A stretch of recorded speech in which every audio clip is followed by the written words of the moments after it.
Good evening বন্ধুরা। School থেকে ফেরার পথে মা 1 নম্বর মন্দির সজ্জিত হয়েছে।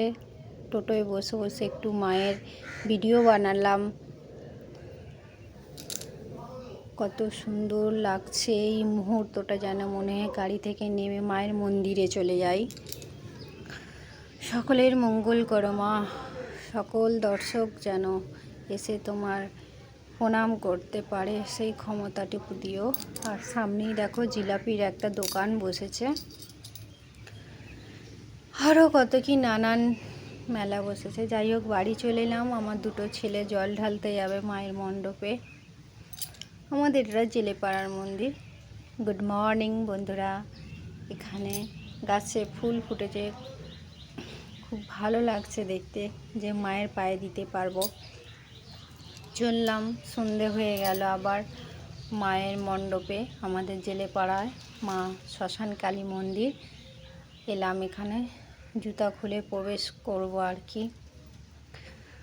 তো ভালোই ভিড় হয়েছে। এখন বাজে রাত্রি 11:30 পৌনে 12টা যাবৎ হবে।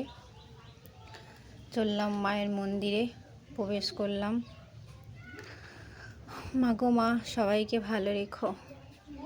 এই আমাদের এই মাটা বিসর্জন দেয়া হয়। আর মন্দিরের ভিতরে যে মা আছে, এই মাকে আমাদের রেখে দেয়া হয়। সারা বছর মা মণ্ডপে থাকে, সন্তানদের মঙ্গল কামনায় এই জায়গাটায় বলি দেয়া হয়। আর এই দেখো মণ্ডপে আমি বসে আছি। এই যে মায়ের মণ্ডপ, মা এসেও গেছেন। পুজো দিয়েছি, ছেলের নামে উৎসর্গী করছে, ছেলেদের নামে, রিক্সার নামে।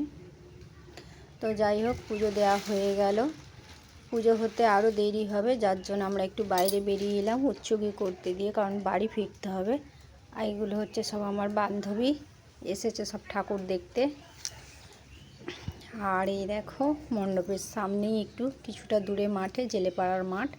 এখানে অর্কেস্ট্রা, যাত্রা, বাচ্চাদের নৃত্যনাট্য অনেক কিছুই হবে। আজকে তো প্রথম দিন, আজ তেমন কিছু হয়নি, আজ শুধু মেলার ভিড়। এখানে ভোগ খাওয়ানো হয় প্রতি বছর,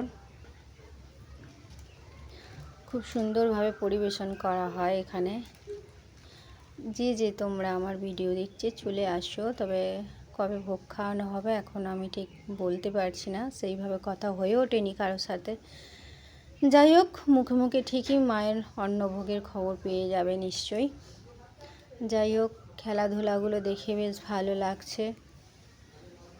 এখানে একটা খাই পর্ব স্টল বসেছে আর কি।